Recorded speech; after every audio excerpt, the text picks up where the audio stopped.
എന്ത് ചെയ്യാന്, പെട്ടുപോയില്ല. ഒരു 8 മുഴം കയറ് കിട്ടൂ, എനിക്കൊന്ന് തൂങ്ങിച്ചാവാൻ. കഴിഞ്ഞ ഒരാഴ്ച ആതിരയുടെ പെരുമാറ്റം വളരെ അസ്വസ്ഥരാക്കുന്നു കാണികൾ. വിഷമിക്കണ്ട, മോളുടെ കാര്യം കുഞ്ഞുട്ടേട്ടനെ ഏറ്റു. കഴിഞ്ഞ ഒരാഴ്ച ആതിരയുടെ പെരുമാറ്റം വളരെ അസ്വസ്ഥരാക്കുന്നു കാണികളെ. ഇറിറ്റേറ്റഡ് ആയി പോയപ്പോ വന്നുപോയത്. ഇറിറ്റേറ്റഡ് ആയി പോയപ്പോ വന്നുപോയത്. എല്ലാവർക്കും ഇല്ലേ?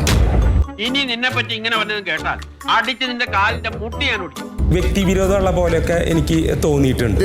നാണം കെടുത്തല്ലേ നായിന്റെ മോനെ. ഉദ്രവത്തിലേക്ക് പോയോ? പെട്ടെന്ന് ദേഹത്ത് ഉന്തിയപ്പോ ഞാൻ പെട്ടെന്ന് റിഫ്ലക്ഷൻ എന്ന് പറയുന്നത് ഇമ്മീഡിയറ്റ് ഉണ്ടാകുന്നതാണ്.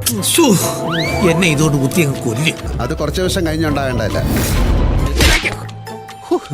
നക്ഷത്രദീപങ്ങൾ തിളങ്ങി. ഞാനിവരെ രണ്ടുപേരോടും ഞാൻ പറയാറുണ്ട്, ബോറടിച്ചു തുടങ്ങും.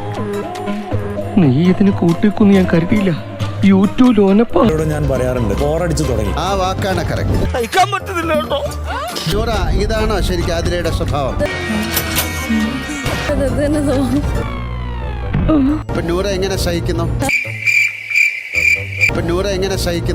എന്ത് ചെയ്യാന്, പെട്ടുപോയില്ല. എന്ത് ചെയ്യാന്, പെട്ടുപോയില്ല.